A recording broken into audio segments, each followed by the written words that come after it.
Las fuentes extracontractuales son relaciones jurídicas que nacen entre dos personas como una consecuencia de una acción o de una omisión. Va a tener como consecuencia el pago de un derecho indemnizatorio.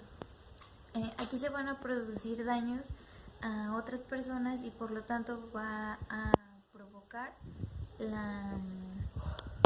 pago de estos mismos daños y estos mismos prejuicios que se generan por la culpa o negligencia. Las obligaciones que nacen de actos ilícitos se regulan por el artículo 1910 del Código Civil. Dice que el que obra ilícitamente contra las buenas costumbres, si le causa daño a otro y si se demuestra que el daño se produjo como una consecuencia de culpa o negligencia, va a quedar obligado al pago de daños y prejuicios.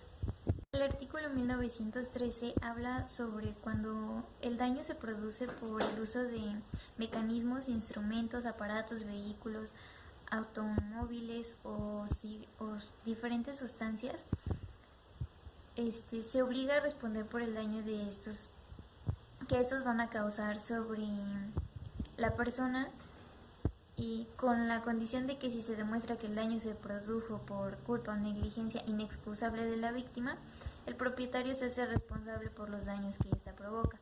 La reparación del daño consiste en la elección del ofendido sobre el restablecimiento de la cosa que se dañó o la situación anterior, el pago de los daños o prejuicios y cuando se produzca la muerte o la incapacidad total o parcial de la persona, el Código Civil prevé, usando la Ley Federal del Trabajo, en su artículo número 502, que la cantidad equivalente al importe de 5,000 días de salario mínimo por el cuádruplo del salario mínimo más alto que existe en ese momento será la cantidad de indemnización. Esto quiere decir que si el salario mínimo de hoy es de 123 pesos con 22 centavos, multiplicado por 4 da la cantidad de 492.88.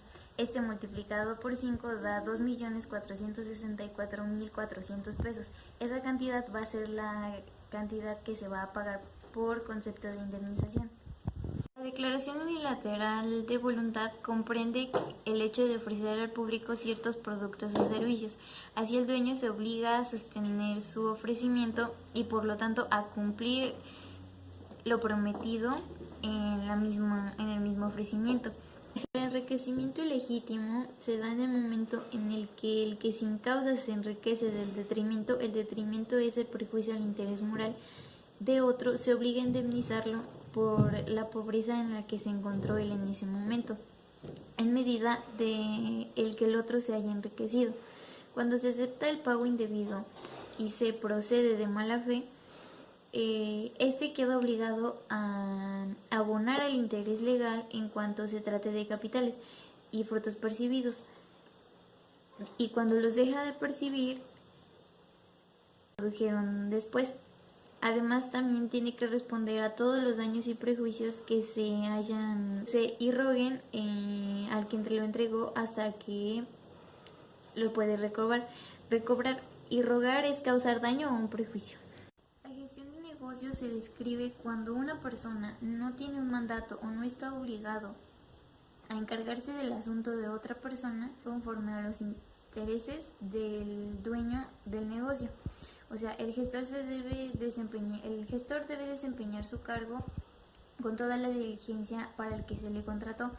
La responsabilidad civil se va a dar en el momento en el que el hecho ilícito, entendido como una conducta antijurídica, culpable y dañosa, la cual va a imponer a un autor una obligación de reparar los daños frente al deudor que se corrieron a su cargo o su responsabilidad civil.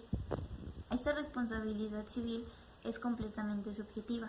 El hecho ilícito va a ser la violación culpable de un deber jurídico que le va a causar daño a otra persona y esta va a ser la responsabilidad civil.